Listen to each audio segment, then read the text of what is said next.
안녕하세요. 저는 30대 후반 여자입니다. 여러분, 잘생기고 돈 많은 남자 좋아하시나요?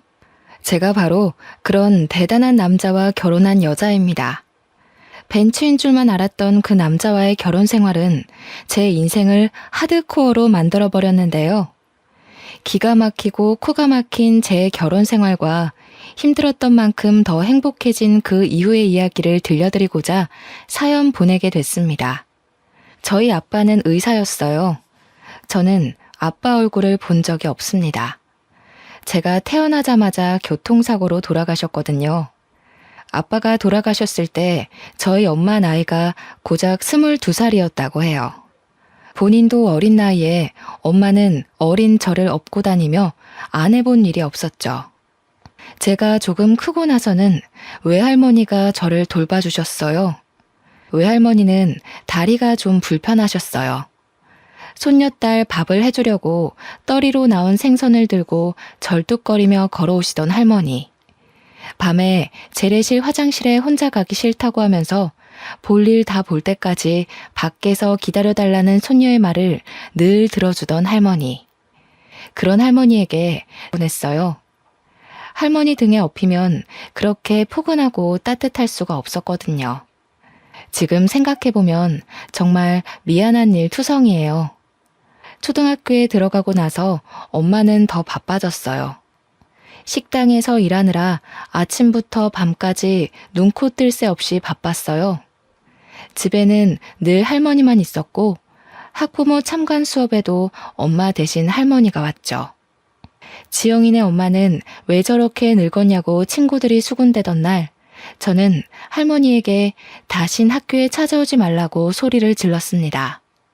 제가 초등학교 4학년 때였어요. 그날 저녁 저는 화장실에 가다가 밤에 돌아온 엄마와 할머니가 부엌에서 나누는 얘기를 들었습니다. 다리도 안 좋으면서 뭐하러 자꾸 시장에 가세요. 먹을 거는 제가 식당에서 다 가져오잖아요. 이거 보세요. 넘어져가지고 바지 다 찢어졌잖아요. 걷어보세요. 약 바르게. 앞으로 지영이 업어주지도 마세요. 괜히 애까지 다치게 하지 마시고.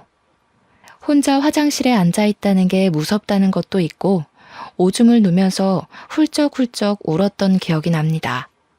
그날 저는 몰래 손전등을 켜고 잠든 할머니의 바지를 걷어 할머니의 깨진 무릎을 한참 들여다봤어요. 그러면서도 할머니한테는 학교에 찾아오면 절대 안 된다고 우겼죠. 몇 달 뒤에 할머니는 얼음판에서 미끄러져 골반뼈가 부러졌어요. 뼈가 붙지 않아 몇 달 동안 고생하시더니 결국 다음 해에 돌아가시고 말았습니다. 할머니가 돌아가시기 전 TV 프로그램에 나온 가족들이 둘러앉아서 배를 맛있게 깎아먹고 있었는데 할머니가 그걸 유심히 쳐다보시더라고요. 할머니, 저거 먹고 싶어? 할머니가 고개를 끄덕였어요. 저는 제 수중에 있던 몇백 원을 들고 시장으로 뛰어갔어요. 그런데 아무리 돌아다녀도 배를 찾을 수가 없었어요. 2월이었으니 배가 있을 리가 없었죠. 결국 저는 빈손을 호호 불며 집으로 돌아갔어요. 할머니는 추워서 제 곱은 손을 가져다 자기가 깔고 있는 요 안에 넣어주셨습니다. 할머니는 결국 배를 못 드시고 돌아가셨어요. 그 뒤로 저는 배를 잘 못 먹게 됐어요. 배만 보면 가슴이 아프더라고요. 나이가 조금씩 들수록 할머니 생각이 조금씩 더 났습니다.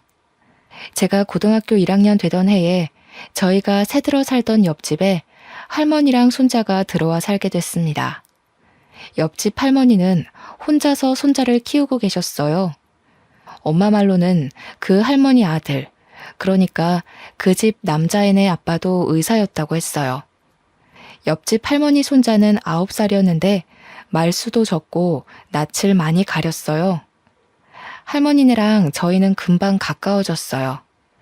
귀가 어두운 할머니 대신 제가 전화를 받아드리곤 했죠. 엄마는 식당에서 음식을 가져올 때 옆집 목까지 가져오시게 됐죠. 할머니가 어린 손자 키우느라 혼자 애쓰는 게 안쓰럽다면서요. 할머니는 폐지를 주워 번 돈으로 손자를 어렵게 키우고 계셨어요. 저도 시간이 날 때마다 할머니 손을 덜어드리려고 그 집 청소나 빨래도 해드렸어요. 제가 학교 다녀오면 저녁 지어서 가져다 주고 옆집 손자랑 저랑 나란히 앉아서 숙제를 할 때가 많았죠. 그 애가 숙제를 잘하고 있나 들여다보면 애가 되게 똑똑하다는 걸 알 수 있었어요. 특히 초등학교 2학년 산수는 걔한테는 너무 쉬워 보였어요. 저는 근처 한 책방에서 윗학년 참고서를 싸게 사다가 걔한테 가르쳐 봤습니다. 뭐든 금방금방 이해하는 아이더군요.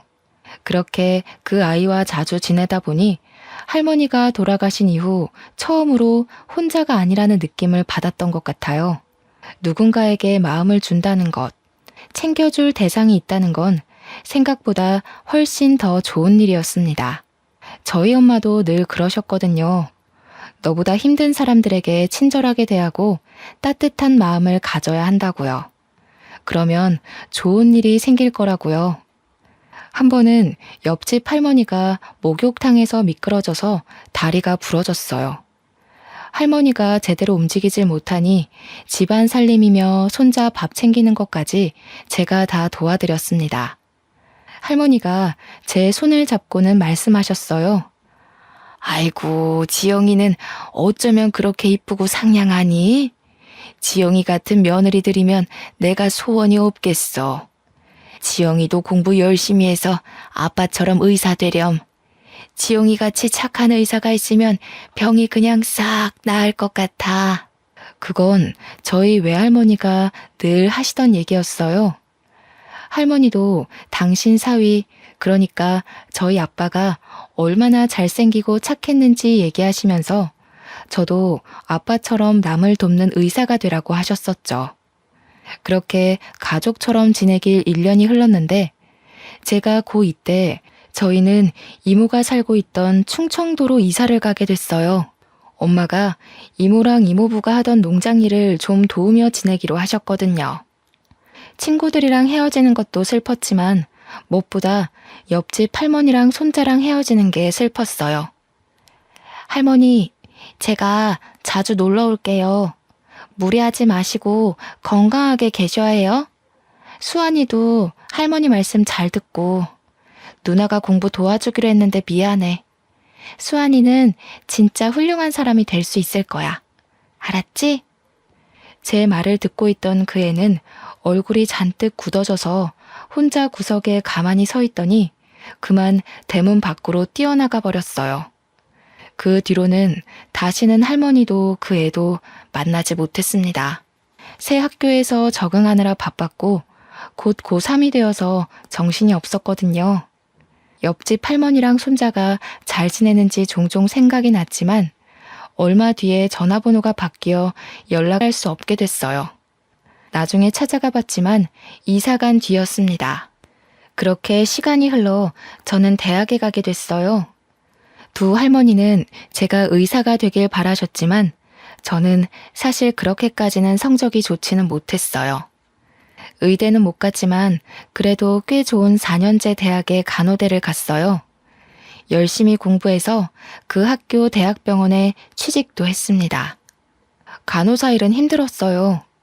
선배들 괴롭힘도 심했고 매번 환자가 돌아가시는 걸 봐야 하는 건 마음이 정말 힘들더군요.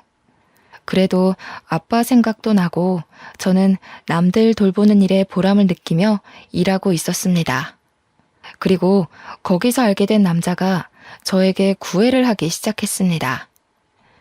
30대 중반의 성형외과 전문의였는데 시원시원한 이목구비에 키도 크고 비싼 스포츠카를 몰고 다니는 남자였죠.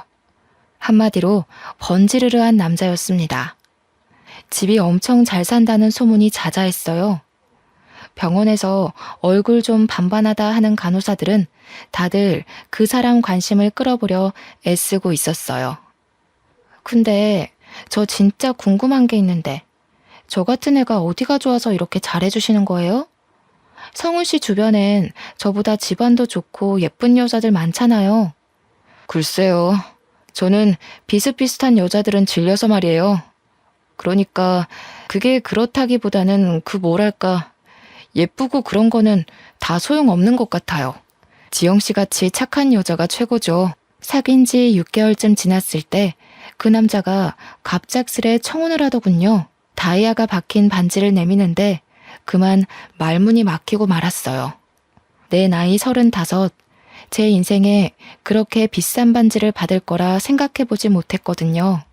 제 결혼은 처음부터 삐걱거렸어요. 시어머니는 식사 내내 저를 무슨 동물원 원숭이 마냥 안 입고 온 얼굴로 훑어보더니 결국 제가 잠깐 자리를 비운 사이에 남편에게 불만을 늘어놓고 있더군요. 아무리 아무나 못 드린다고 해도 그렇지. 어떻게 저렇게 빈티나는 애를 데려와? 저런 애들 우리 집안 돈 보고 달려들어서 어떻게든 빨아먹어보려고 기생충같이 들러붙는 건 몰라? 지영이는 진짜 그런 애 아니라니까요. 결혼 빨리 해야 하는데 그만 좀 하세요 진짜. 어휴, 고심 끝에 악수 둔다더니 제 아빠 닮아서 이상하게 촌스러운 여자들이나 좋아하지. 나중에 엄마 말 들을 걸 그랬다고 후회하지나 마라. 엄마는 너무 차이나는 결혼 아니냐면서 걱정을 하셨어요. 상견례 하고 나서부터는 더 걱정이 많아지셨죠. 지영아, 결혼은 신중하게 해야지. 아무래도 엄마는 마음이 좀 편치가 않네. 네 신랑도 그렇고 너무 잘난 집안인 것 같아. 우리 이쁜 딸 괜히 그 집안 사람들 등살에 속 썩는 거 아닌지. 너무 걱정하지 마세요. 부자들은 원래 자기 집에 누구 들일 때 깐깐하잖아요. 제가 들어가서 잘하면 생각이 바뀌실 거예요. 나 원래 어른들한테 이쁨 받는 스타일이잖아. 뭐가 그리 급했는지 남편 성화에 결혼은 번갯불에 콩 구워 먹듯 이루어졌어요. 병원에는 우리 둘이 결혼한다고 소문이 쫙 났고 절 질투하는 시선도 많았습니다. 전 아빠가 없이 자랐기 때문에 어릴 적부터 어서 빨리 저만의 따뜻한 가정을 꾸리고 싶다는 생각이 컸죠. 어쩌다 보니 나이만 잔뜩 먹었는데 이보다 더 괜찮은 남자를 만나기 어려울 거라는 생각을 했던 것 같아요. 괜찮을 거라고 엄마를 다독이면서 제 마음도 다독였던 것 같습니다. 하지만 그 집안 사람들이 좀 이상하다는 걸 알기까지는 오래 걸리지 않았어요. 부잣집 여자들은 자기들끼리 사교 모임을 하더군요. 시어머니는 거기에 저를 꼭 데려가야겠다고 하시는 거예요. 저는 그게 그래도 저를 가족으로 받아주려고 그러는 거라고 생각했어요. 그런데 그 반대였더군요. 시어머니는 저를 사람들한테 선보이고 품평하게 하려고 데려간 거였습니다. 처음 모임에 간 날 화장실에서 만난 시누이가 자기 친구 앞에서 제 차림을 보면서 비웃을 때부터 알아봤어야 했죠. 어머 언니, 그건 어디 옷이에요? 설마 시장에서 산 거 아니죠? 무슨 소리예요 아가씨, 이거 백화점에서 산 거예요. 백화점? 아, 서민들은 백화점 할인대를 그렇게 좋아한다던데. 그거 다 팔다 남은 거 파는 거잖아요. 설마 그런 데서 산 거예요? 하기는 오빠는 대체 자기 와이프 제대로 된 옷 하나 안 사주고 뭐한대? 야, 너 왜 그래? 자존심 센 너네 엄마가 어른이 다 챙겨서 데려오셨으려고. 야, 우리 엄마가 어떤 분이신데 며느리 옷까지 챙겨서 데려와? 우리 엄마는 아주 철두철미한 분이라고. 세상에 공짜가 어딨냐 이거지. 사실 맞는 말이잖아. 우리한테도 절대로 뭘 공짜로 안 주는 분인데 오빠가 그런 것까지 닮았나? 쪽팔리게 와이프를 저렇게 다니게 하면 어떡해. 너무 심한 말을 들으니까 오히려 말이 잘 안 나오더군요. 저는 얼굴이 화끈해진 채로 식사 자리로 갔어요. 어머, 피부 좋은 것 좀 봐. 성훈이가 만나던 여자들이랑은 그 뭐랄까 종류가 완전히 다르네. 그러게요. 성훈이 원래 글래머러스한 스타일 좋아하지 않나? 대체 무슨 바람이 불었대? 나도 그게 의문인데 그래도 뭐 장점이 있겠지 하면서 보는 중이야. 자기들도 좀 봐줘. 물건도 마음에 안 들면 반품하는데 내 아들 인생 망치는 일 없게 하려면 질이 어떤지 빨리빨리 뜯어봐야 하잖아. 아유, 미연 씨도 참 말 돌려 안 하는 건 알아줘야 한다니까. 성훈이가 이 여자 저 여자 만나고 다녀도 공부는 잘했잖아. 그래도 머리가 있으니 생각을 했겠지. 부자들은 생각하는 게 좀 다른 걸까요? 정말 다시는 가고 싶지 않은 자리였습니다. 남편과 사는 고급 맨션은 보기에나 번쩍번쩍하지 살기에 좋은 곳은 아니었습니다. 숨이 막히는 곳이었죠. 소박하지만 마당에 꽃도 키우고 상추도 키우며 마당에 앉아 가족들이랑 이웃이랑 도란도란 이야기를 나눌 수 있던 옛날 집이 그리웠어요. 결혼한 지 채 2달도 되지 않아 남편은 밥 먹듯 외박을 하기 시작했습니다. 외박을 하지 않는 날이면 술 냄새를 잔뜩 풍기고 새벽에 들어오기가 일쑤였죠. 어디 갔다 왔냐고 물어보면 하는 말이 인생의 즐거움을 찾으러 갔다 왔다나요? 그 사람이 말하는 즐거움이라는 게 뭔지 아는데도 오랜 시간이 걸리지 않았죠. 여자 향수 냄새를 잔뜩 묻히고 오기가 일쑤였으니까요. 하루는 금방 온다고 해놓고 안 오길래 새벽에 지하주차장에서 기다리고 있었어요. 남편 차가 들어오길래 반가운 마음에 가까이 가려는데 웬 여자가 술에 취해 몸도 못 가누는 남편을 부축해서 내리더군요. 전 주차장에 서서 굳어버렸습니다. 후들후들 떨리는 다리에 겨우 힘을 주고 집에 들어갔더니 남편은 소파에 널브러져 있더군요. 남편 주머니에서 핸드폰을 꺼내 열어봤어요. 미진이, 희영이니 하는 수많은 여자들과 전화와 문자를 주고받은 걸 보고 할 말을 잃었어요. 그날 뜬 눈으로 밤을 지새웠습니다. 저번에 그 여자는 누구야? 당신 새벽에 온 날 옆에 웬 여자가 같이 왔던데? 언제? 새벽에 들어온 날이 하도 많아서 모르겠는데. 안 들어온 날이 더 많던가? 집이 너무 지루해서 말이야. 오고 싶어야 말이지. 지루해서 그렇게 이 여자 저 여자 건드린다는 거야? 누구 말하는 거지? 왜? 안 돼? 그러니까 당신이 좀 안 지루하지 그랬어. 당신 같은 여자는 좀 다를 줄 알았는데 하나도 다를 게 없더라고. 결혼이 이렇게 재미없을 줄이야. 지금 그걸 말이라고 해? 당신 진짜 제정신이야? 재미없으면 무슨 짓이든 다 해도 돼? 하면 안 되는 이유는 또 뭔데?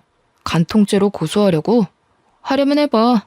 빈손으로 와서 내 집에 빌붙으면서 그 정도도 못 참아주냐? 하기는 우리 엄마 말대로 너 같은 애들이 하는 짓이란 게 다 그런 거겠지 뭐. 눈치도 없고 염치도 없고.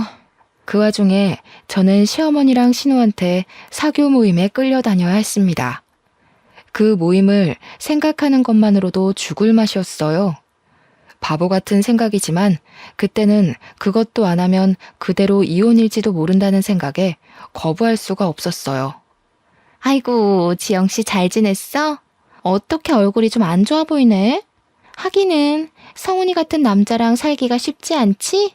시어미도 시어미인데 성훈이가 진짜... 성훈이가 우리 딸 싫다 그러길 천만 다행이었달까? 요즘 일이 힘들어서요. 세화 아주머니는 잘 지내셨어요?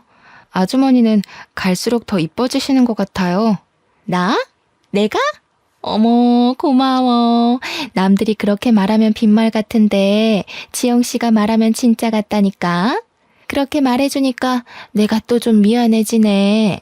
지영씨는 뭐 진짜같이 말하는 기술이라도 있는가 봐? 진짜예요. 얼른 들어가요. 다들 기다리고 있겠어요. 왜 이제 오니? 아이고, 저 꼬락서니 옷 못 입는 건 여전하구먼. 우리 집안 이제 백화점이랑 장학재단도 운영해야 하는데 저런 애가 성훈이 옆에 있어야 한다니 앞날이 아주 그냥 캄캄하네. 진짜야? 그거 다 성훈이네한테 물려주는 거 맞아?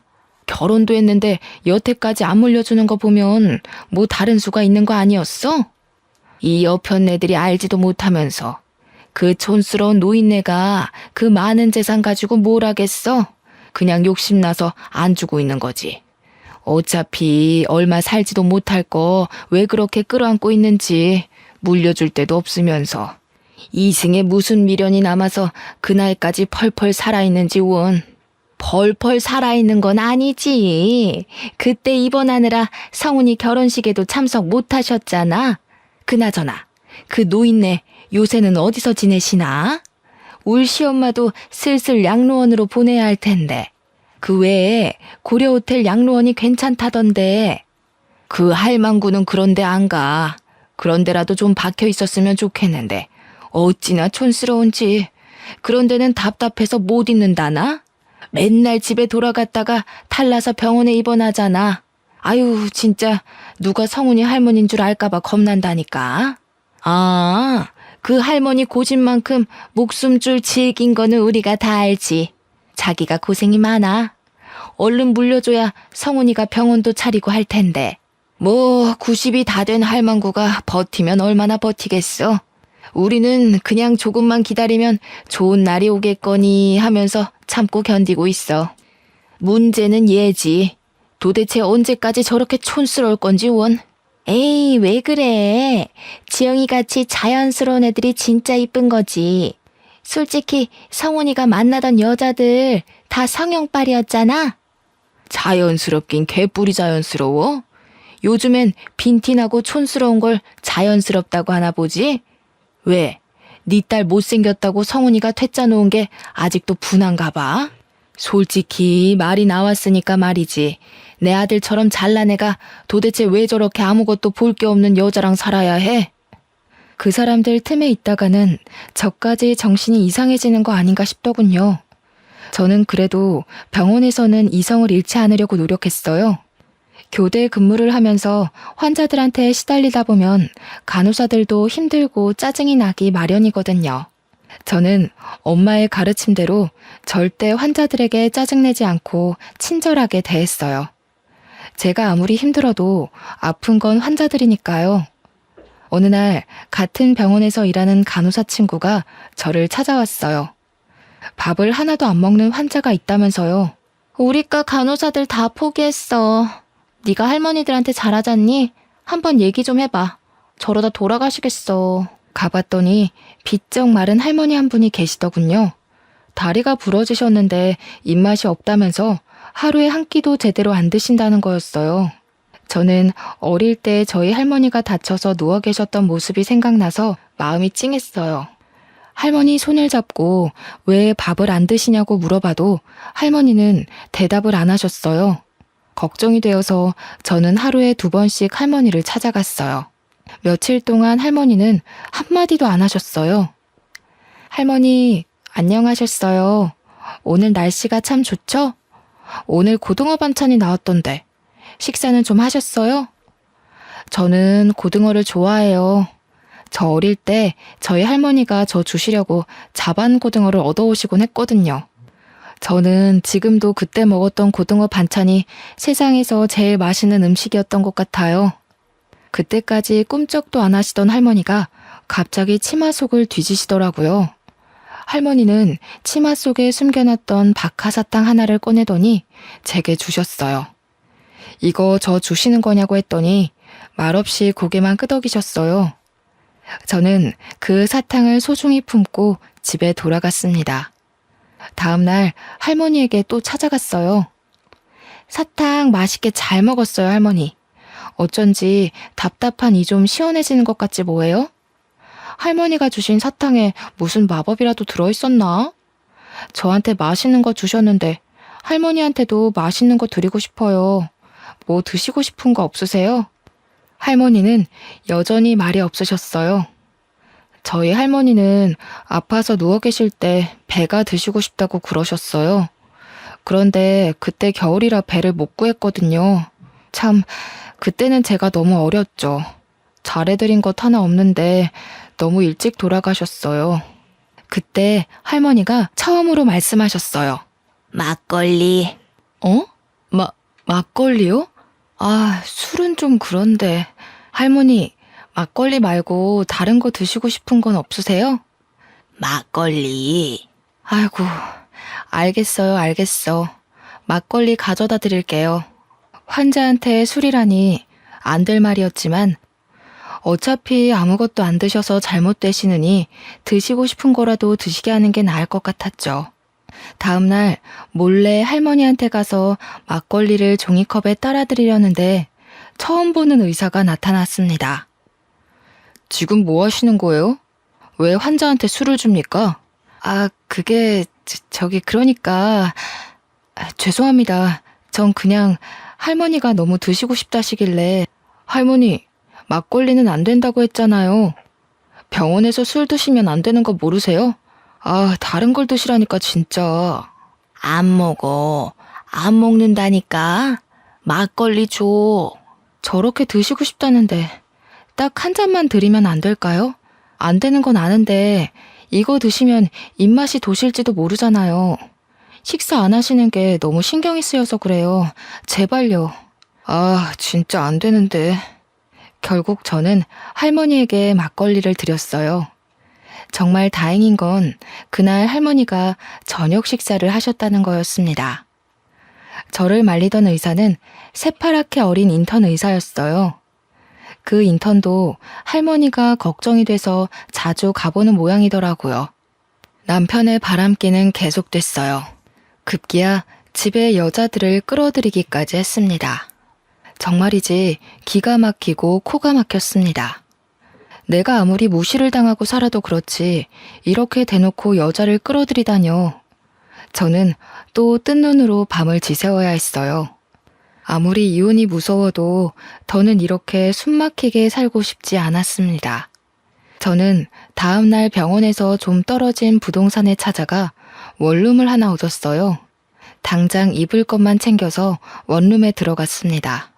원룸에 누워 천정을 보고 있자니 제 신세가 처량해서 헛웃음이 나올 지경이더군요. 그냥 내 둥지를 만들고 싶었던 것뿐인데 어쩌다 이렇게 됐지? 앞으로 어떻게 해야 하지? 그때 퍼뜩 그런 생각이 들었습니다.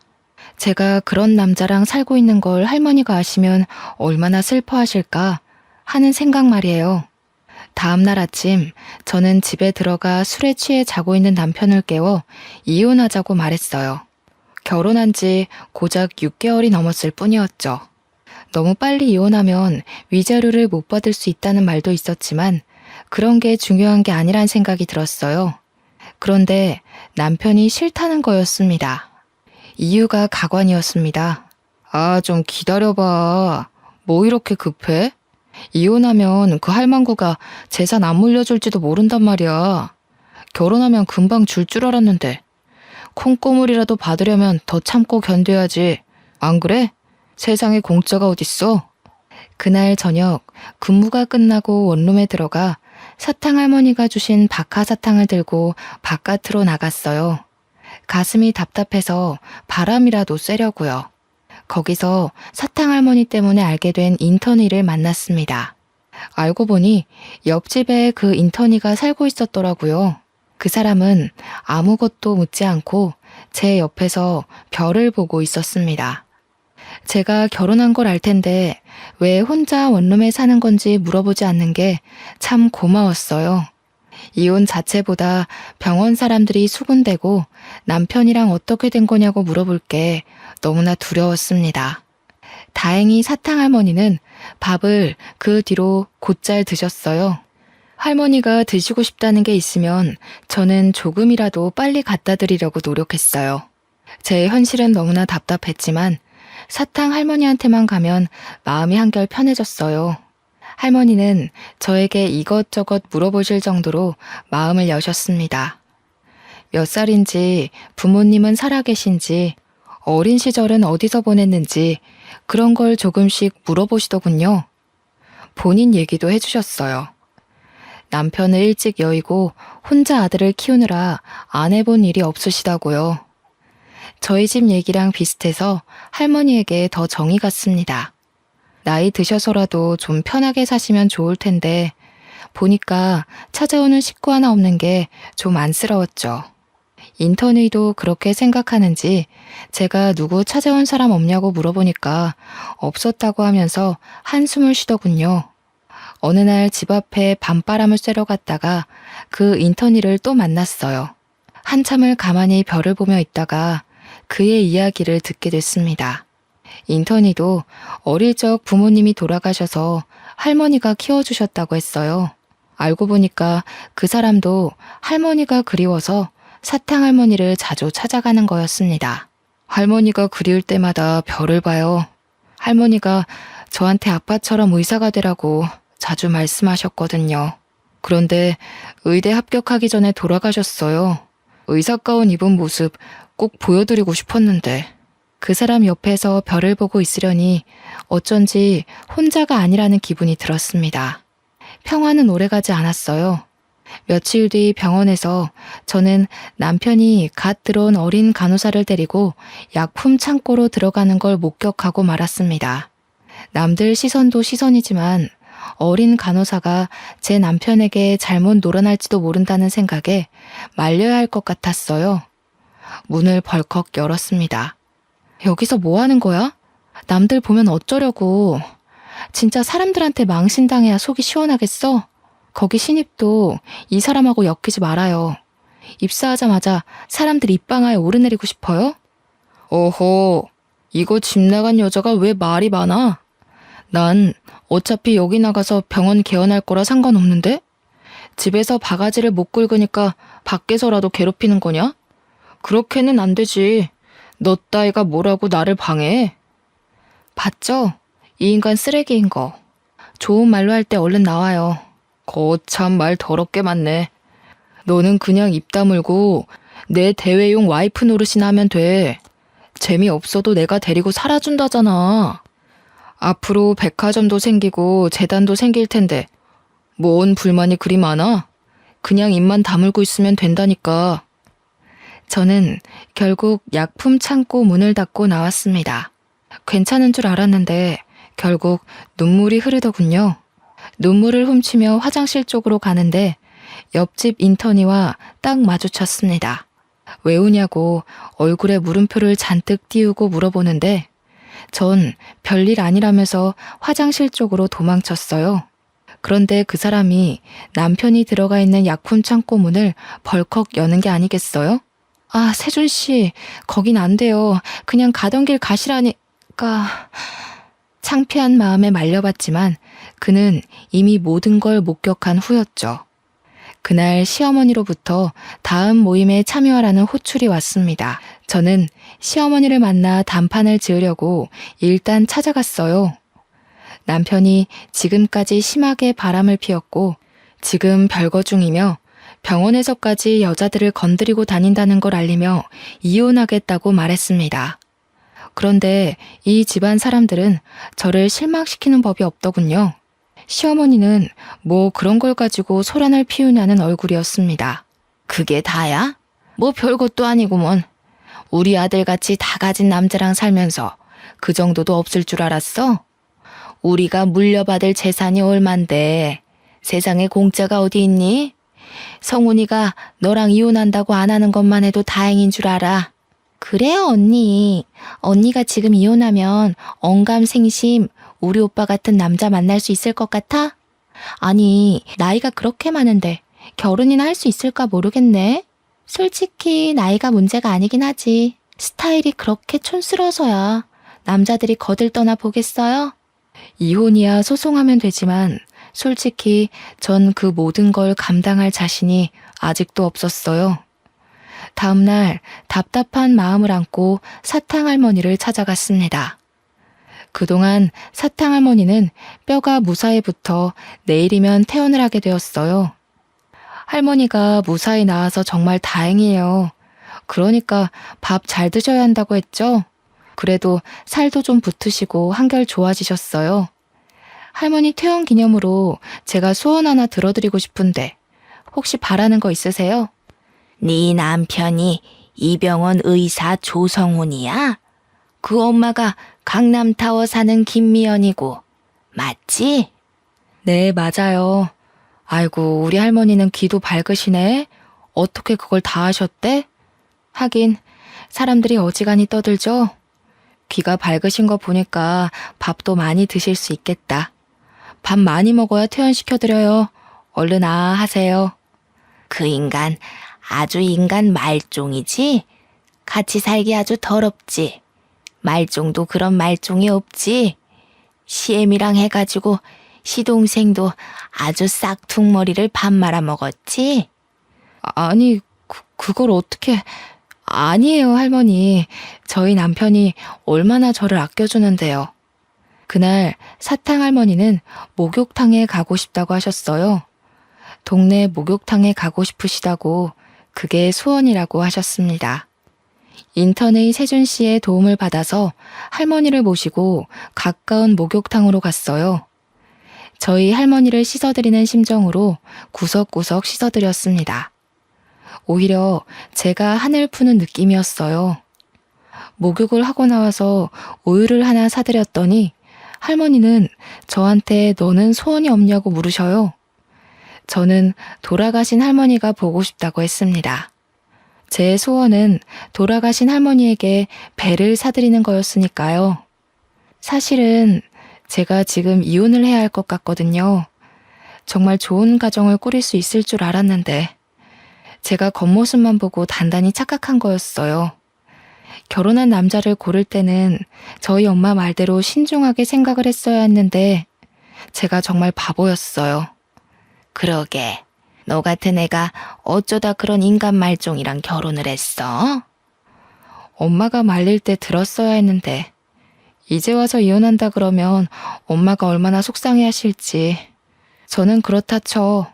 엄마가 속상해 하실 거 생각하면 시어머니가 그 집 사람들이 저를 투명인간 취급해도 참아야 하는 거 아닌가 하는 생각이 들어요.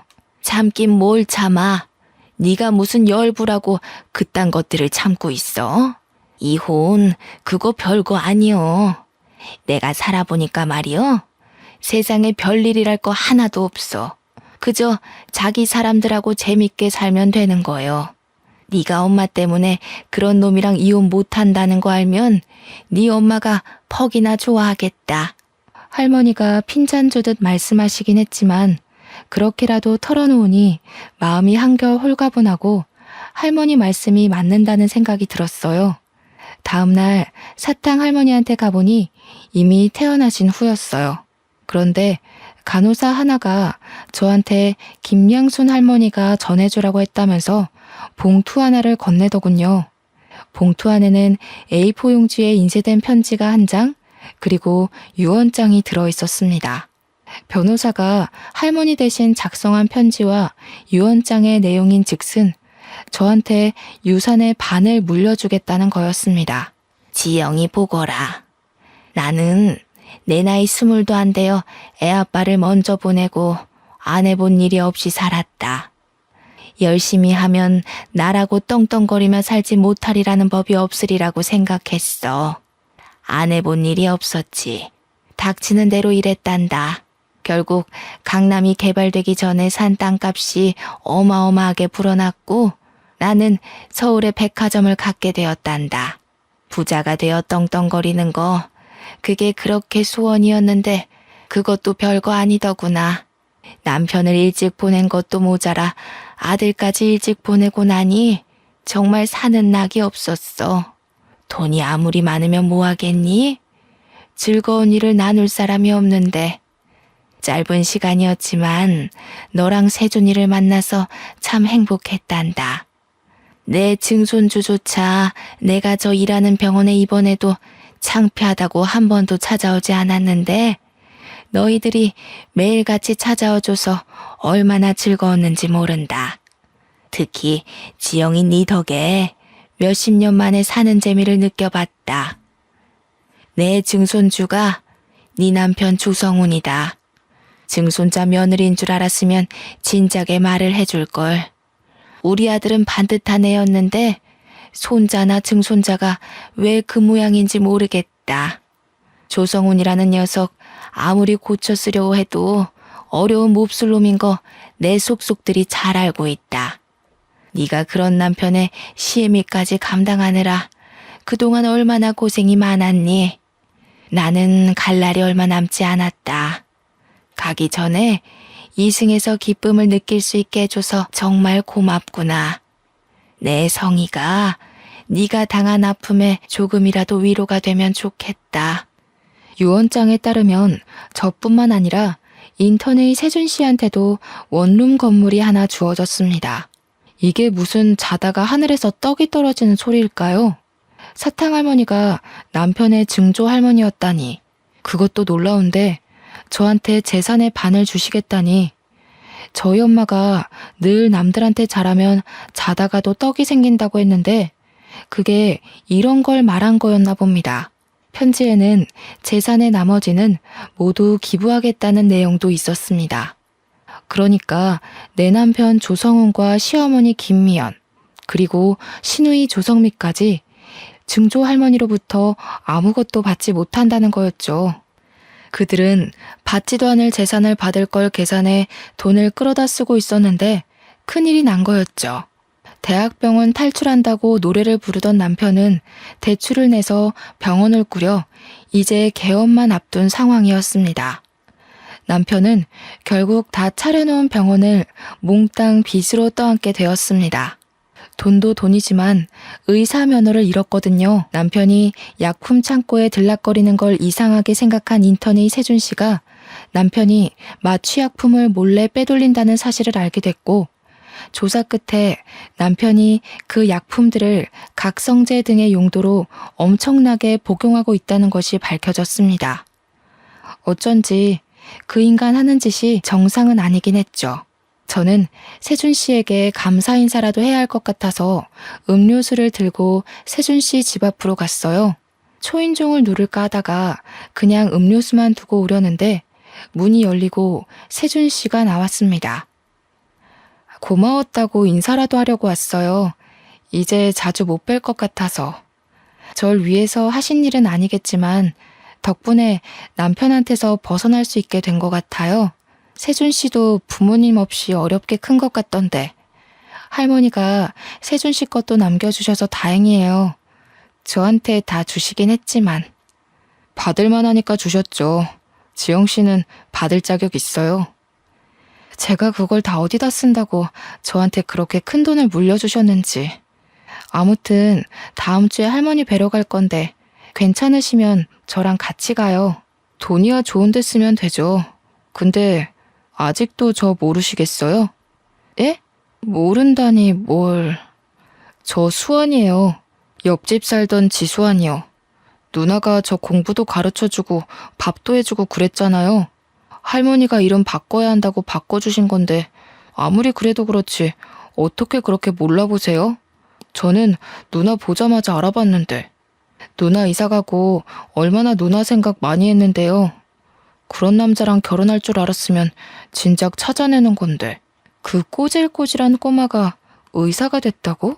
어릴 때부터 똑똑하긴 했지만 이름도 다른데다 그때랑 달리 키가 너무 훤칠하게 크고 인물도 훨씬 좋아져서 못 알아봤던 거였어요. 남편이랑 시댁 식구들은 아직 유언장에 대해 모르고 있었습니다.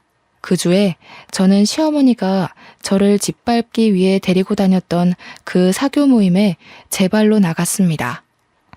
지영씨, 미연씨가 그러는데 지영씨가 바람 피워서 이혼하게 됐다면서? 그게 사실이야? 아무리 봐도 지영씨가 그럴 사람이 아닌 것 같아서 말이야. 미연씨가 거짓말한 거지?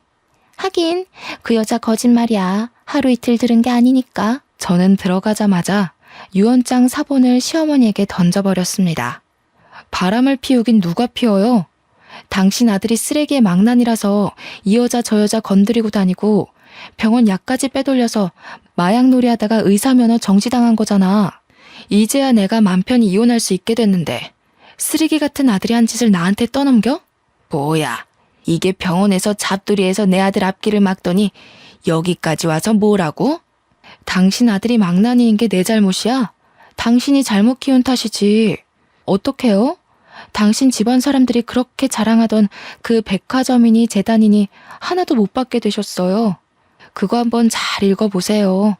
그 재산들이 다 누구한테 가는지, 그 집안 사람들이 왜 유산 받을 자격이 없는지는 제가 잘 설명해 드릴 수 있고요. 뭐? 그게 무슨 재산을 못 받게 됐다니 그게 무슨 소리야? 니까짓 게 그런 걸 어떻게 알아? 응? 내 아들 앞길 막는 것도 모자라서 재산까지 가로챈다는 거야? 니 처녀는 그냥. 시어머니가 일어나 제 뺨을 때리려 하는데 사교 모임 사람들이 다 같이 시어머니를 막았어요. 사람들이 시어머니를 끌고 나가 문 밖으로 밀어버렸습니다. 그리고 문을 잠가버렸어요. 시어머니가 문을 막 두드리면서 소리를 질렀습니다. 자기들이 나한테 어떻게 이럴 수 있어? 이러고도 후회 안 할 것 같아? 되게 시끄럽네 진짜. 진작에 끌어냈어야 하는 건데 저 품이 없는 소리 듣는 것도 하루 이틀이지 귀가 썩을 것 같았다니까. 맞아요, 맞아. 아유, 진짜 어찌나 천박한지. 우리가 어이없어서 어떻게 하나 보려고 어울려주는 것도 모르고 자기가 무슨 여왕님이라도 된 것처럼 굴잖아. 가진 것도 쥐뿔도 없는 게. 저는 받은 유산의 대부분을 사회에 환원했어요. 남들이 생각한 것처럼 병원을 그만두지도 않았죠. 저는 제 일을 좋아하거든요. 사탕할머니한테 재산보다 훨씬 더 좋은 선물을 받았거든요. 바로 지금의 남편 세준 씨입니다. 어릴 적 제가 이사 간다고 잔뜩 골이 나서 집 밖으로 뛰쳐나가던 소년 수환이는 18년이 지나 신경외과 의사가 되어 제 앞에 나타났고 제 남편이 되었습니다. 제가 어린 남자랑 결혼한다는 소문이 돌자 남편은 집 앞에 와서 문을 두드리며 자기가 잘못했다고 한 번만 봐달라고 빌다가 경찰에게 잡혀갔어요. 저희 부부는 마당이 있는 집을 사서 저희 엄마와 사탕할머니를 모시고 와서 함께 살았습니다. 딸도 하나 낳았고 저희가 그렇게 그리워하던 사람 사는 재미를 실컷 느끼면서 살고 있습니다. 사탕할머니가 몇 년 후 돌아가셨지만 돌아가시기 전까지 저희와 즐거운 추억을 많이 쌓으셨어요. 제 이야기는 여기까지입니다. 정말 힘든 일도 많았지만 저희 엄마 가르침대로 늘 좋은 마음을 잃지 않으려 노력했더니 인생이 180도 바뀌었습니다. 제 이야기를 들어주신 여러분들께도 쨍하고 볕들듯이 좋은 일들이 생기길 바랄게요. 감사합니다.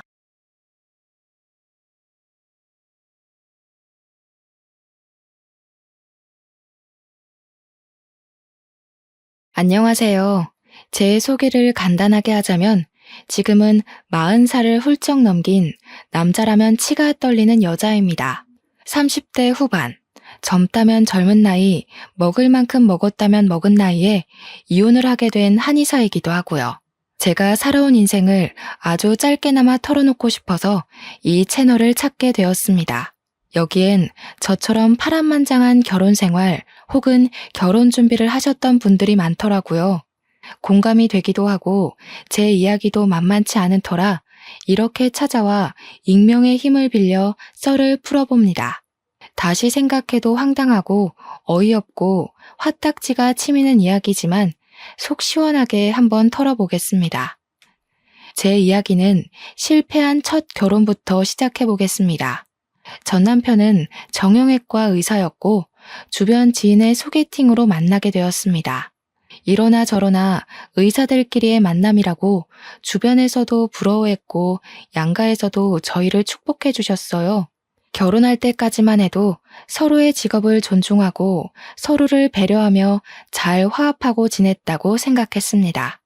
그런데 결혼한 지 얼마 되지 않고서부터 전 남편은 저의 직업을 무시하기 시작했습니다.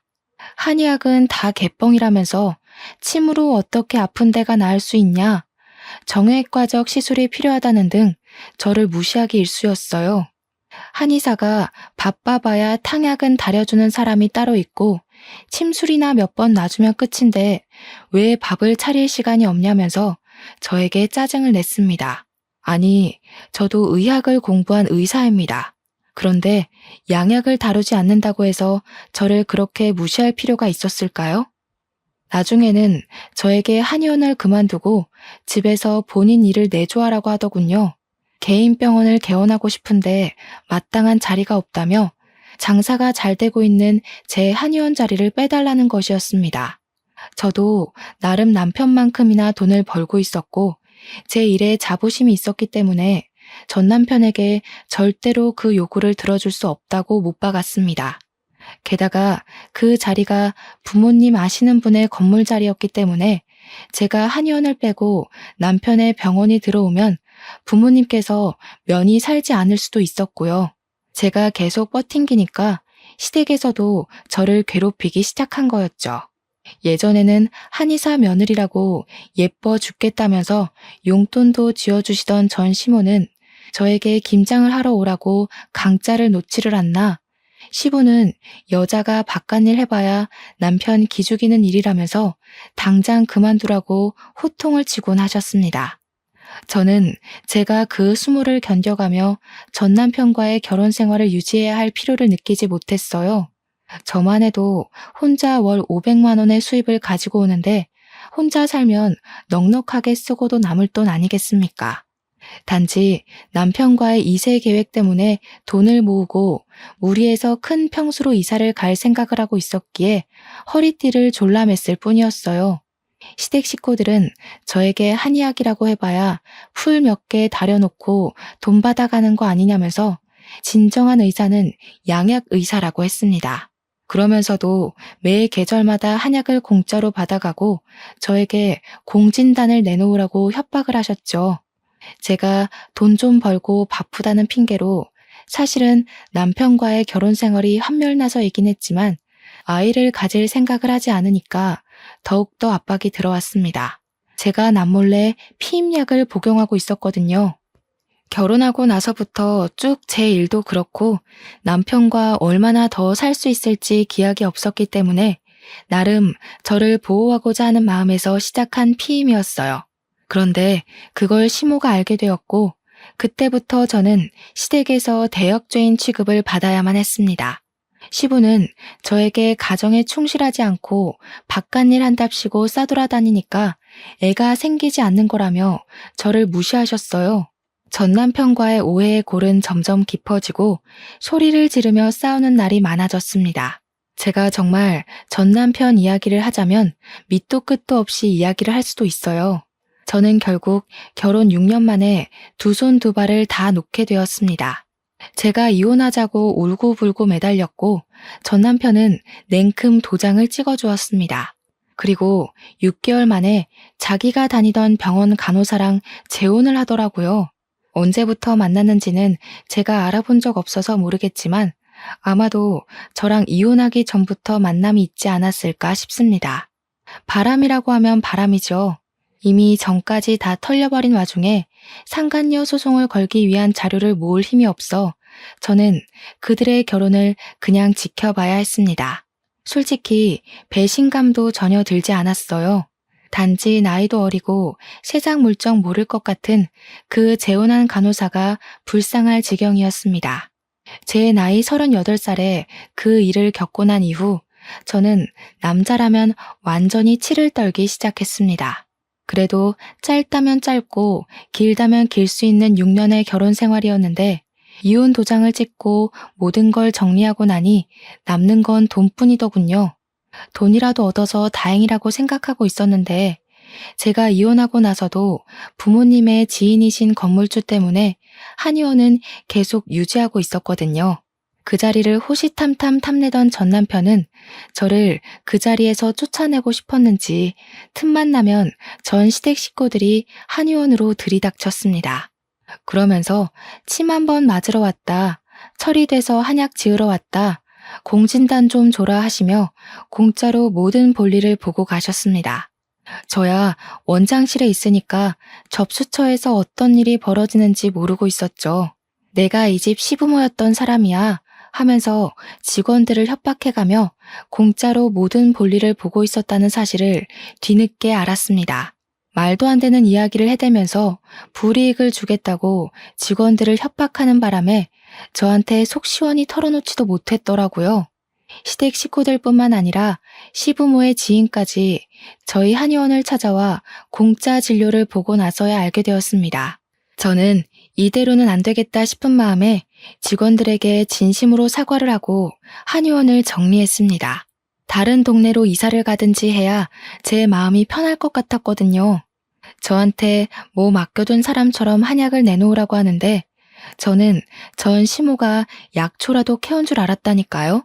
제가 이사를 결심하고 건물주분께 이 자리에 정형외과 계약만큼은 하지 말아달라고 했어요. 제 사정을 다 알고 계신 덕분에 알겠다는 답변을 받았지만 또 건물주 입장에서는 하루빨리 공실이 비어야 하는 것도 있어서 제가 그러지 마시고 만약 전 남편이 계약을 하러 오면 월세를 2배 받으시라고 일러두었습니다. 당연히 전 남편이 그 자리를 차지하기 위해 들이닥쳤고 건물주분은 저와의 약속대로 월세 2배의 계약을 했고 한의원의 특성이 좋아서 찾아오시던 분들도 그 자리에 정형외과가 들어오니 자연스레 다른 한의원을 찾아가셨더라고요. 파리만 날리다가 잔뜩 월세만 밀리고 쫓겨났다고 들었습니다. 이래서 의사도 의사 나름이지 무작정 개원한다고 다 잘 되는 것도 아닌가 봐요. 속으로 얼마나 고소했는지 모르겠어요. 저는 그 이후로 신도시로 이사를 했습니다. 어차피 혼자 사는 인생인데 큰 집도 필요 없겠다 싶어서 오피스텔 하나 잡고 나름 신식 건물에 보증금 빵빵하게 채워서 한의원을 차렸습니다. 인테리어를 신식으로 싹 바꾸니까 깔끔하고 고급스러운 분위기가 나더라고요. 요즘은 시선을 사로잡는 그런 분위기가 중요하다고 인테리어 업자가 비싼 돈 주더라도 한 번에 잘해보자고 하더니 정말 그 말이 딱 맞는 게 아니겠어요? 솔직하게 말하자면 애들을 상대로 하는 진료가 정말 돈이 잘 되긴 하거든요. 죽어서도 남는 건 돈이라는 마음으로 한의원을 운영하기 시작했습니다. 처음에는 아무래도 생긴 지 얼마 안 된 한의원이다 보니 손님이 별로 없었는데 제가 침을 잘 놓는다는 소문이 맘카페에 돌았대요. 애 어른 할 거 없이 점점 줄을 서서 저에게 진료를 받기 시작하셨죠. 한약도 보통은 6개월에 한 번씩은 권장을 드리거든요. 소아 같은 경우에는 면역력 증진, 밥 잘 먹는 한약, 키 크는 한약을 내세워서 팔았더니 정말 하루 종일 탕약기가 쉬는 날이 없을 정도로 바빠졌어요. 어르신들도 제가 침 맞으시면 쑥뜸이나 부항도 공짜로 해드리고 했더니 좋다고 매일같이 오셔서 진료받고 가셨고요. 그러다 보니 환자가 어마어마하게 늘어났고 매일같이 도장을 찍는 단골분들도 생겼습니다. 제가 또 성격이 할 말 다 하는 성격이긴 하지만 일할 때는 친절한 척 착한 척하며 진료를 봐서 그런가 평이 점점 좋아지더라고요. 여자는 결혼하면 손해라는 말이 있지 않습니까? 그 말이 딱 어울리게 혼자 사니까 너무 여유롭고 좋더라고요. 항상 저녁 시간이 저에게는 전쟁이나 다름없었거든요. 이유는 역시 남편에게 차려줘야 하는 저녁 식사 때문이었죠. 일을 마치고 부랴부랴 준비해야 했기 때문에 제가 좋아하는 반찬이 아니라 반찬 가게에서 사온 반찬들로 준비해야 했어요. 빠르고 간편하게 후다닥 준비할 수 있는 반찬과 국 위주로 준비하다 보니 어느 날부터 제가 무슨 음식을 좋아했었는지를 모르겠더라고요. 그런데 혼자 살기 시작하면서 외식도 하고 혼자 먹고 싶은 요리를 해서 먹기 시작하니까 정말 천국이나 다름없는 기분이 들었습니다. 집도 오피스텔이긴 하지만 투룸에 드레스룸까지 딸려 있어서 혼자 살기 넓고 충분했어요. 우리 부모님만 전 남편이 재혼했다는 소식을 뒤늦게 접하시고는 저에게 제가 뭐가 못난 게 있어서 혼자 궁상을 떠냐고 하셨습니다. 은근히 전 남편이 재혼하고 저는 혼자 산다는 게 지는 느낌이 드셨나 봐요. 선자리를 막 들이미시더라고요. 몇 번 속아서 혹시 부모님의 애원에 선자리에 나가보긴 했는데 영 마음이 내키지 않고 불편했습니다. 여러분, 자만추라는 말 아세요? 자연스러운 만남 추구라는 요즘 애들이 쓰는 말이래요. 근데 저는 그 말이 가슴에 콕 박히더라고요. 자연스럽게 만나서 물 흐르듯이 그런 연애가 하고 싶었습니다. 물론 결혼을 하라고 하면 싫다고 도망갈 것 같았지만요. 아무튼 선자리를 4번 정도 나갔을 때 도저히 안 되겠다 싶어서 그 뒤로는 부모님이 들이미는 선자리를 피해 다녔어요. 한의원에 몰두해서 운영하고 있었던 와중에 문득 그런 생각이 드는 게 아니겠어요? 제가 너무 햇볕을 안 보고 사는 것 같은 거예요. 한의원 건물 창가에서 바깥을 내려다보는데 너무 날씨가 화창하고 좋아 보이더라고요. 창문으로 맞는 공기의 냄새가 아니라 바깥에 나가서 온몸으로 그 공기를 물씬 느끼고 싶었습니다. 하루 종일 한의원에만 있으니까 한약 냄새만 나는 것 같고 몸에서도 약초의 향기가 나는 것 같고 그래서 혼자 달리기를 하기로 했어요. 요즘은 런데이라고 해서 달리기를 체크해주는 그런 핸드폰 앱도 있더라고요. 새로 이사 온 집이 신도시다 보니 공원이 잘 되어 있는 편이어서 괜찮겠다 싶은 마음에 공원으로 달리기를 하러 다녔습니다. 매일 저녁 8시에서 9시까지 1시간을 아무 생각 없이 실컷 달리다 보니 기분이 좋아지더군요. 매일을 반복해서 하고 있는데 저와 같은 시간에 자전거를 타는 한 남자가 있었습니다. 어차피 공원 한 바퀴를 도는 코스라 매번 비슷한 시간에 움직이다 보니 보고 싶지 않아도 보게 되는 사람이었어요. 하루는 달리다가 제가 문득 공원 가운데 있는 호수가 달빛에 반사되는 게 아름다워서 슬쩍 멈춰 사진을 찍으려고 했습니다. 그런데 그분이 제 뒤에 바짝 붙어서 자전거를 타고 계셨었나 봐요. 제가 갑자기 멈추니까 브레이크를 급하게 잡으셨는데 부딪힐 것 같았는지 핸들을 옆으로 확 틀어버리시다가 넘어지신 거예요. 저도 놀래서 괜찮으시냐고 달려가니 괜찮다고는 하시는데 무릎도 까지고 손목이 벌겋게 부어오르기 시작하시더라고요. 남자분도 손목이 아프신지 다른 손으로 만져보시는데 딱 봐도 부어오르는 게 손목을 삔 것 같았습니다. 제가 슬쩍 양해를 구하고 만져봤는데 뼈를 다친 건 아닌 듯 싶었지만 열감이 슬슬 올라오더라고요. 너무나도 죄송한 마음에 명함을 찾는데 운동하러 나온다고 아무것도 들고 나오지 않아서 어찌해야 되나 고민했습니다. 그래서 제가 저희 한의원 위치를 대충 설명을 해드리고 거기 운영하는 한의사다 손목을 치료받으러 오셨으면 좋겠다고 했습니다. 그러면서 처음으로 눈을 마주치게 되었는데 세상에 생긴 게 완전 조각 미남인 거예요. 얼굴이 달빛에 은은하게 반사가 되어서 반쪽은 딱 그림자가 지는데 콧날이 얼마나 오똑한지 저도 모르게 멍하게 얼굴만 보게 되더라고요. 거기다가 자전거를 오래 타셔서 그런가 몸에 지방 덩어리가 하나도 없는 게 몸매도 탄탄하고 허벅지는 정말 축구선수 저리 가라더군요. 저한테 멋쩍게 웃으시면서 아, 한의사님이셨구나 하시며 오늘은 가봐야겠다고 다음에 한의원에 한번 들리겠다고 하셨습니다. 무릎만 까진 줄 알았더니 팔꿈치에서도 피가 줄줄 흐르길래 제가 잠시만 기다려주세요 하고 편의점에 가서 간이 구급상자를 사왔어요. 팔 소독도 해드리고 무릎에도 약 발라드리고 밴드까지 꼼꼼하게 붙여서 죄송하다고 다시 한번 사과를 드렸습니다. 괜찮다고는 하시는데 제가 사진 찍겠다고 주책만 안 떨었어도 이런 일은 없었잖아요. 꼭 한의원에 들러주셨으면 좋겠다고 고개 숙여 인사하고는 집으로 돌아왔습니다. 그런데 그날 밤부터 출근해서까지도 내내 신경이 쓰이는 거예요. 그 잘생긴 얼굴과 탄탄한 몸까지 하나하나 너무 제 스타일이었어요. 이게 바로 자연스러운 만남 추구인가 싶기도 했고요. 근데 제 나이가 벌써 42인 상태였는데 기분은 저보다 연배가 조금 있어 보였거든요. 그 나이가 되도록 혼자일 리가 없잖아요. 애가 있어도 셋은 있겠다 싶었죠. 그래서 마음 한편으로는 괜히 김칫국 마셨다가 다시 뱉어내고 마셨다가 뱉어내고 하고 있었습니다. 마음을 비우고 내원하신 환자분들 진료를 보는데 그분이 딱 진료실로 들어오는 게 아니겠어요? 어색하게 침을 좀 맞을 수 있을까요? 하시면서 들어오는데 이게 무슨 일인가 싶었습니다. 물론 제가 꼭 와달라고 했지만 진짜 오실 줄은 몰랐거든요.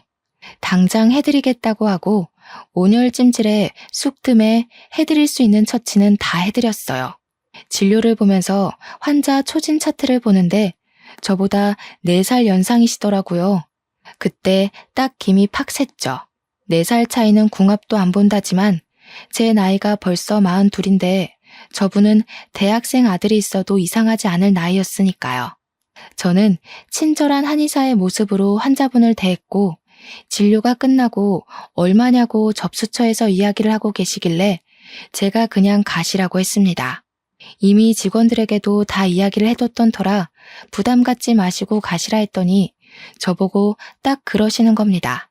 앞으로도 계속 와서 진료를 받고 싶으니까 정당한 값을 치르게 해달라고요. 한참을 저 때문에 다치셨으니 다 나을 때까지 공짜로 해드리겠다. 그분은 손목 나아도 계속 오고 싶으니 돈을 받아달라. 그런 싸움을 계속하다가 합의를 보았습니다. 10번만 공짜로 해드리겠다고요. 저한테 5번만 공짜로 받겠다고 끝까지 그러시는 거 10번 안 채우시면 안 된다고 못을 박았습니다. 그 뒤로 진짜 매일같이 와서 침 맞고 치료받고 하시는 거예요. 딱 10번 채우고 나서는 11번째부터 웃으면서 카드를 내미시는데 돈을 안 받을 수가 없겠더라고요. 저한테 한약도 짓고 싶다고 이야기를 하시길래 진맥을 짚어보았어요. 그러고는 이렇게 저렇게 하시면 좋겠다고 추천을 드리면서 은근히 저도 떠봤죠. 와이프분이나 자식들 한약은 안 지으세요? 하고요. 제가 생각해도 너무 똑똑한 질문이었다고 생각합니다. 그러니까 저한테 설핏 웃으면서 저 아직 미혼입니다 하시는 게 아니겠어요. 제 얼굴에서 진짜 밝은 웃음이 티가 났을지도 몰라요. 속으로 유레카를 외쳤거든요. 그 뒤로 제가 진짜 홀라당 넘어가서 머릿속에 이 남자는 미혼이다 미혼이다 이 생각밖에 없었어요. 그 뒤로 그분은 일주일에 2~3번은 저희 한의원에 와서 치료를 받으셨고 저녁에는 같이 달리기를 했어요. 자전거를 타는 게 시원하고 기분 좋다고 하시더니 제가 자전거를 못 탄다고 하자마자 자전거를 두고 나오시는 거예요. 저랑 속도를 맞춰서 같이 달려주시는데 진짜 20대에도 못 느껴본 설렘과 몽글거림이 가슴속에 콕 박혀서 떠나질 않더라고요. 이렇게 계속 뜨뜨미지근하게 지내니까 저도 이 남자가 점점 더 궁금해지기 시작했어요. 은근히 무슨 일을 하시길래 낮에도 침을 맞으러 오시냐고 물어보니까 자기는 재무관리사라고 하더라고요. 재무관리사라고 하면 주식이나 투자 이런 거 생각하지 않겠어요? 직업까지도 너무 멋있는 거죠. 제가 멋있다고 하니까 한의사가 더 멋있는 직업 아니냐고 하는 거예요. 여성이 전문적인 직업을 가지고 있는 게 훨씬 가치 있는 거라고 말을 해주는데 순간 울컥 하더라고요. 전 남편이 저를 얼마나 무시했었는지 막 그때 기억이 나면서 제 가치를 알아준다는 게 너무 행복했어요. 그래서 저도 모르게 제 전 남편이 이런 마인드였으면 참 좋았을 텐데 하고 말했습니다. 그랬더니 저한테 이혼을 하셨냐고 물어보더라고요. 숨길 것도 아니니 이혼했다고 이야기를 했죠. 몇 년 전에 했고 미련 있는 건 절대 아니라고 덧붙이니 저에게 안도의 한숨을 내쉬며 다행이래요. 기혼일까봐 조마조마했다고 하는 겁니다. 그게 무슨 소리일까 싶어서 왜 기혼일까봐 조마조마해요? 하니 저에게 다이렉트로 숨기지 않고 딱 이야기하더라고요. 제가 한의사님한테 관심이 있습니다. 이렇게요. 고백도 어쩜 남자답게 그렇게 멋있게 하는지 저 정말 한눈에 뿅 가버렸잖아요. 그 뒤로 우리는 매일같이 달리고 숨을 고르는 시간 동안 참 많은 이야기를 나누었습니다. 학교는 어디를 나왔는지, 어느 동네에서 유년 시절을 보냈는지, 학창 시절을 어떻게 보냈는지 그런 이야기들요. 그분은 자기가 학창 시절에 공부를 안 해서 골칫덩어리를 맞고 있었다고 했어요. 그런데 좀 의구심이 들었죠. 재무관리사라면 똑똑해야 하는 거 아닌가 싶어서요. 그러니 그렇게 대단한 건 아니라고 겸손을 떨더라고요. 그러면서 자기는 아직 미혼이라고 했습니다. 저야 이미 환자 차트를 보고 있었지만 모르는 척하면서 이렇게 멋있고 잘났는데 왜 미혼이냐고 물어봤어요.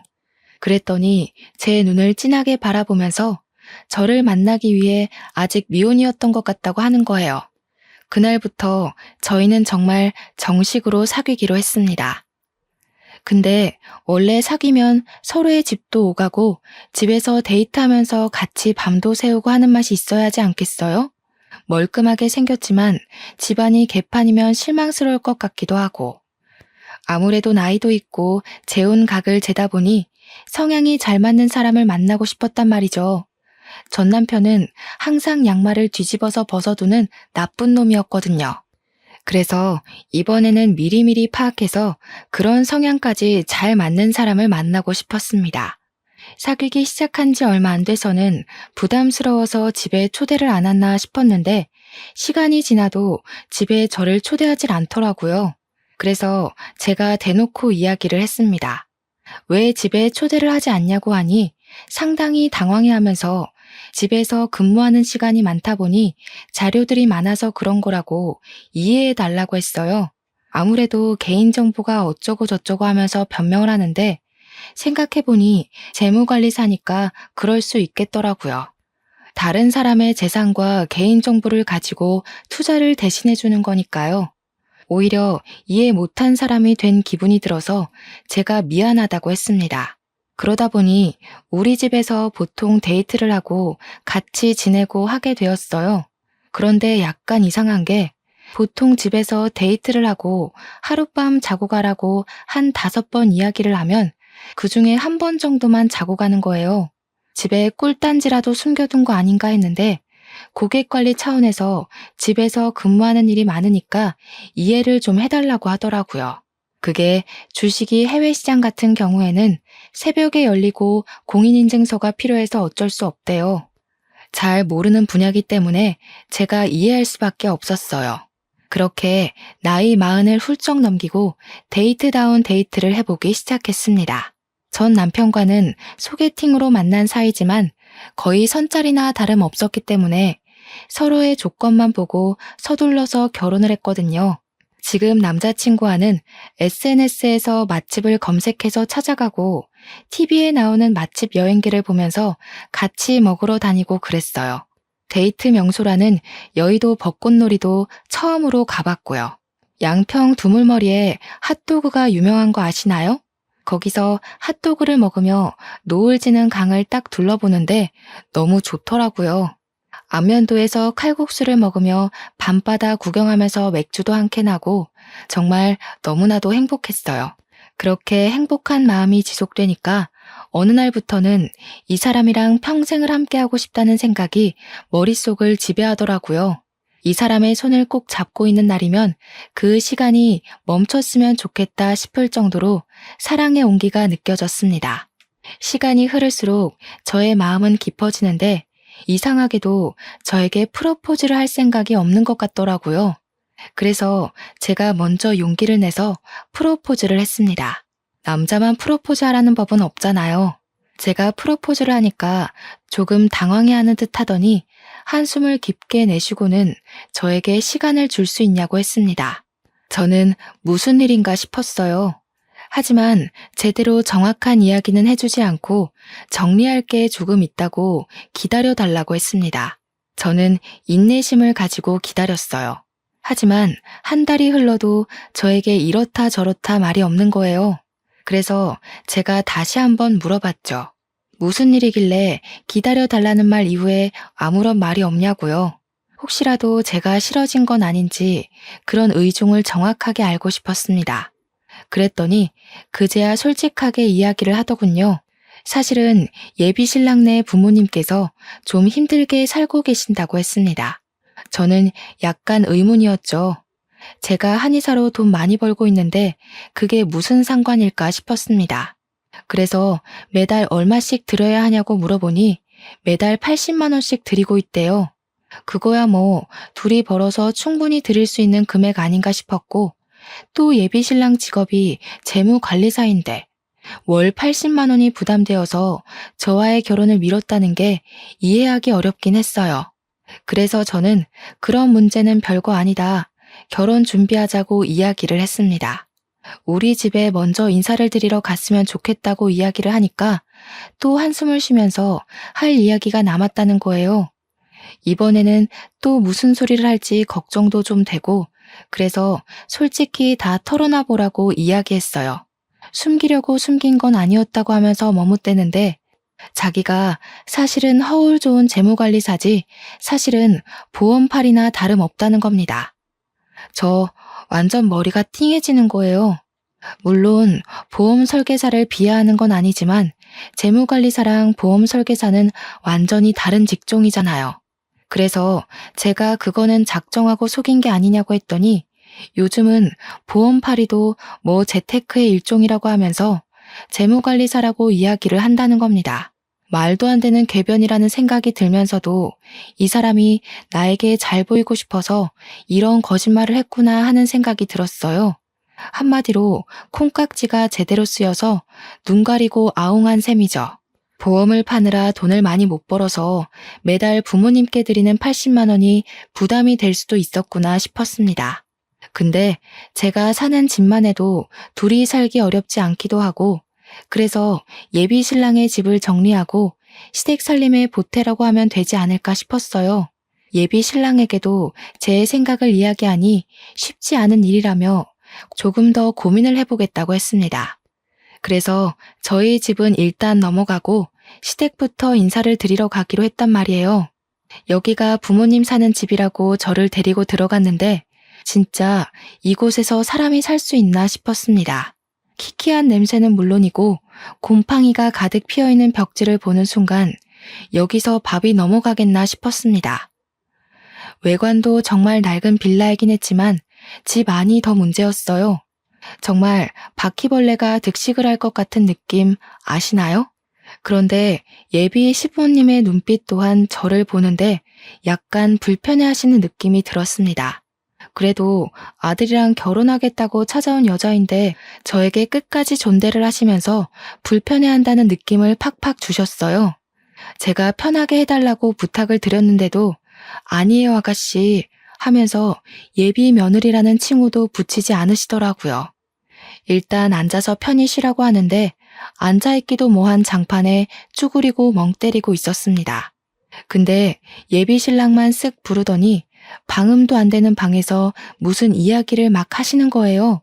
궁금해서 슬쩍 집중해서 엿들어보니 저 아가씨한테 말은 다 했냐? 다 알고 있는 거 맞냐?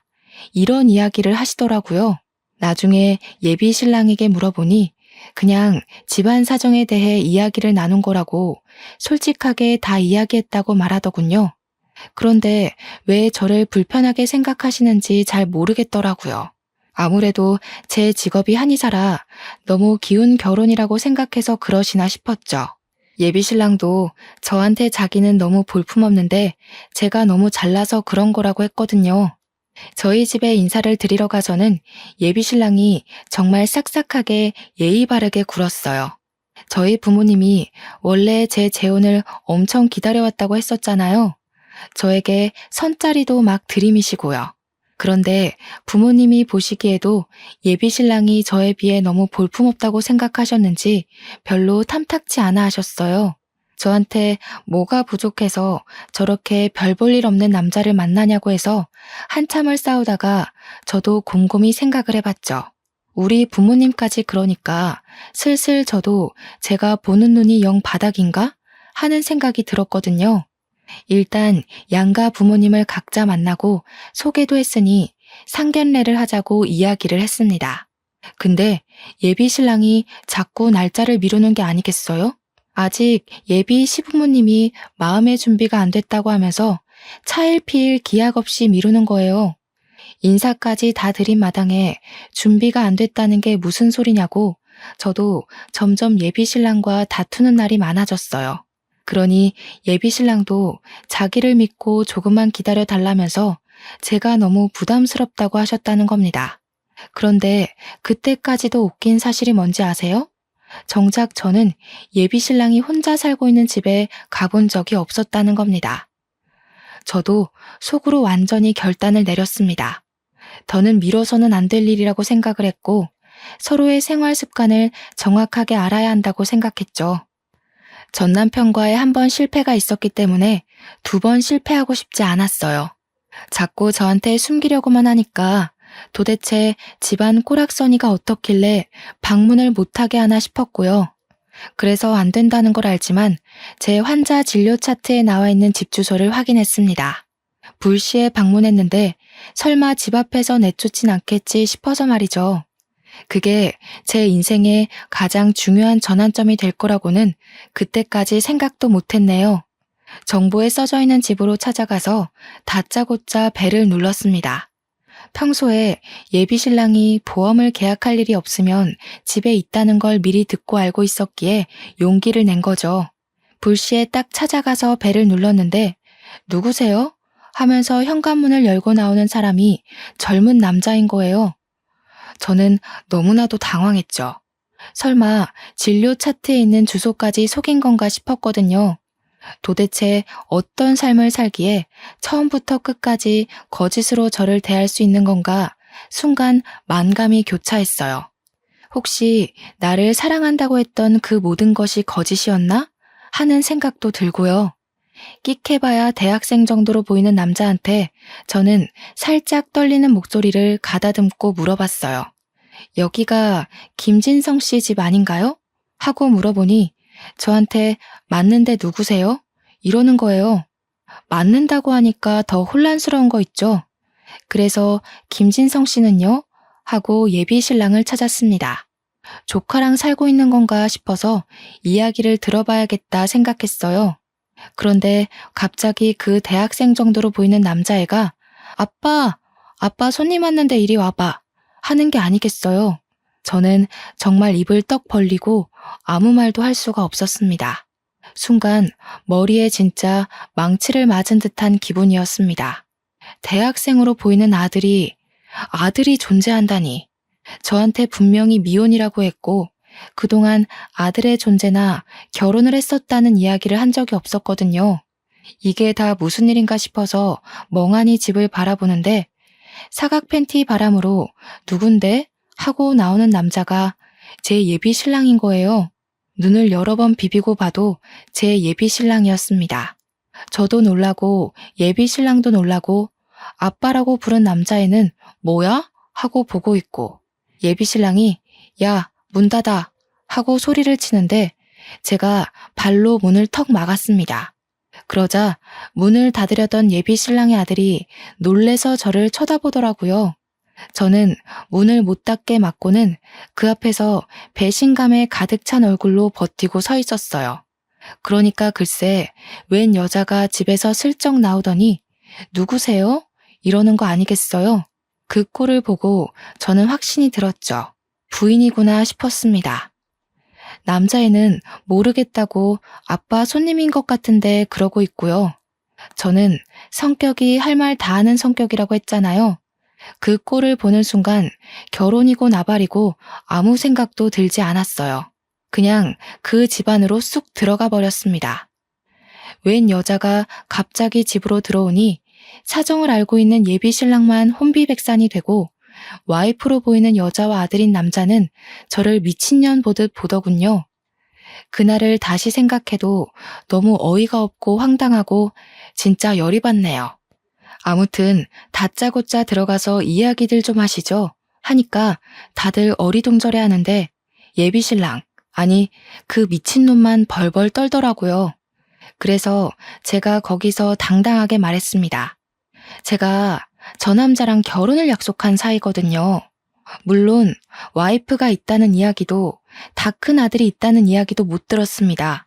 혹시 저랑 결혼하기로 했다는 이야기를 들은 적 있나요?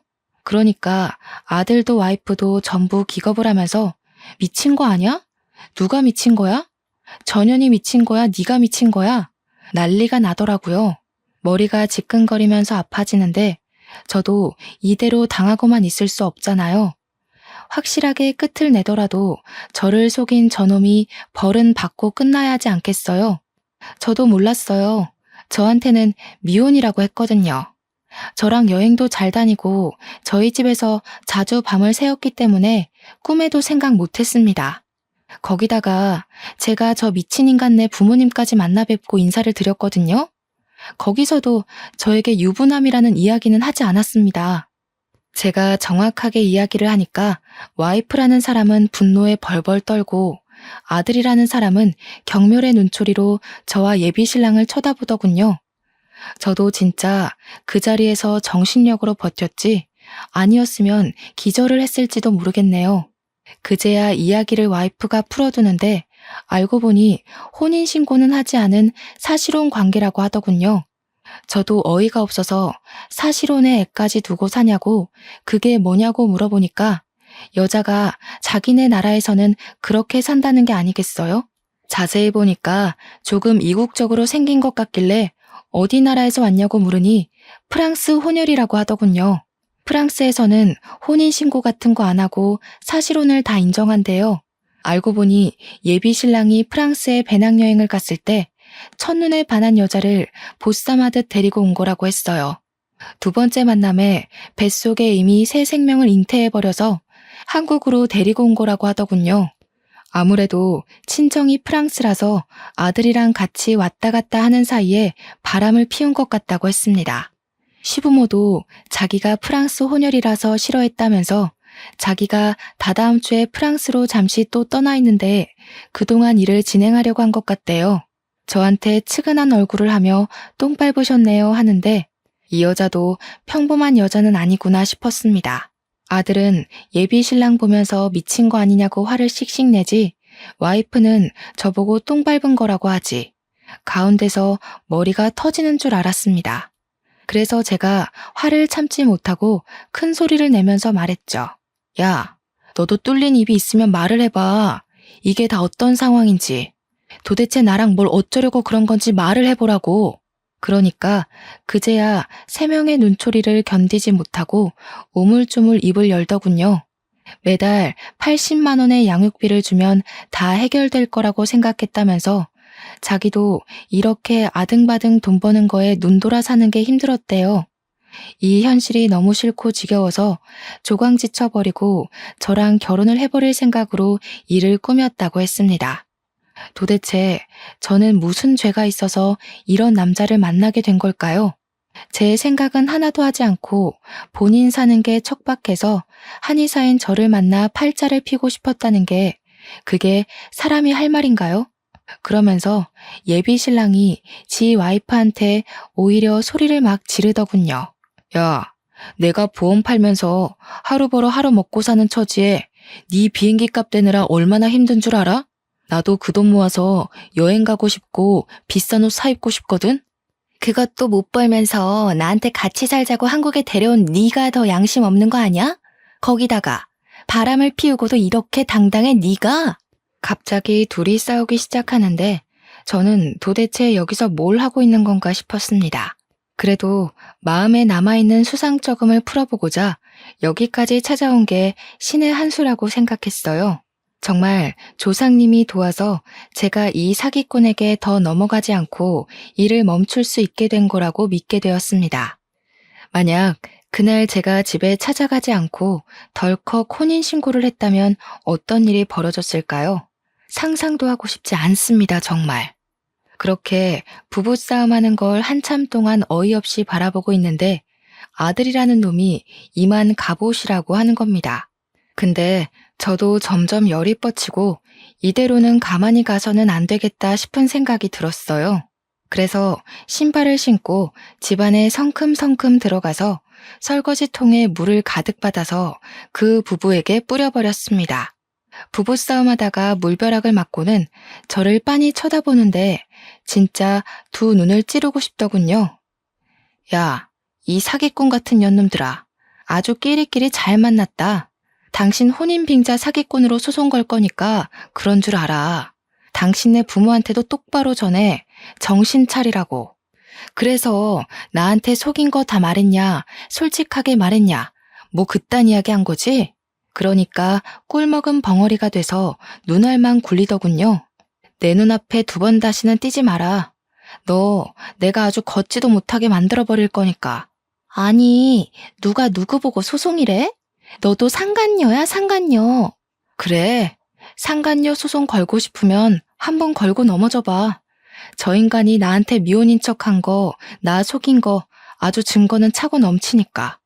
우리 나눈 대화부터 전화통화, 우리 병원에 방문해서 미혼이라고 한 것까지 전부 다 기록으로 남아있어. 누가 이기나 한번 해보자고. 소송비는 될 수 있고. 제가 열받아서 막 우다다 쏟아내니까 둘 다 아무 말 못했어요.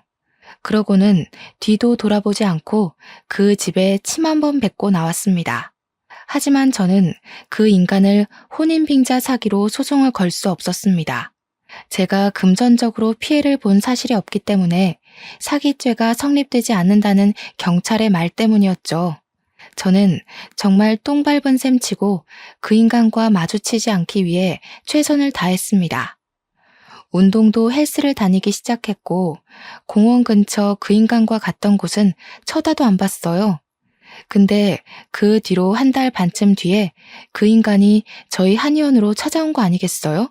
마누라랑 싸우고 완전히 갈라섰다고 프랑스로 가버렸다면서 다시 한번 잘해보자고 하더군요. 제가 미친년도 아니고 그 말에 넘어가겠습니까? 절대로 싫죠. 그래서 꺼지라고 악다구니를 쓰니까 저한테 계속 잘못했대요. 말로는 안 통할 것 같아서 탕약기에서 우리고 있던 한약재 찌꺼기를 그 인간에게 부어버렸습니다. 이게 무슨 냄새냐고 기겁을 하고 뒷걸음질 치는 그 인간에게 네 악취보다는 향기롭다고 당장 눈앞에서 꺼지라고 했죠. 그 뒤로 2번 더 찾아왔을 때는 경찰에 영업방해로 신고해서 쫓아냈고요. 지금은 경찰이 무서워서인지 다른 여자를 찾은 건지 모르겠지만 잠잠합니다. 하지만 언제 다시 찾아올지 모른다는 불안함도 있고 집도 알기 때문에 저는 다시 이사 준비를 하고 있어요. 한의원도 다른 동네로 이사가고 집도 알아보고 있고요. 여러분, 세상에는 정말 미친놈들이 많은 것 같습니다. 제가 아무리 조심한다고 해도 작정하고 속이는 놈들이 많아서 걱정이 되네요. 여러분들은 현명하게 저 같은 일 겪지 마시고 사람 만날 때 꼼꼼하게 살펴보시기 바랄게요. 저는 이쯤에서 글을 마무리하도록 하겠습니다. 감사합니다.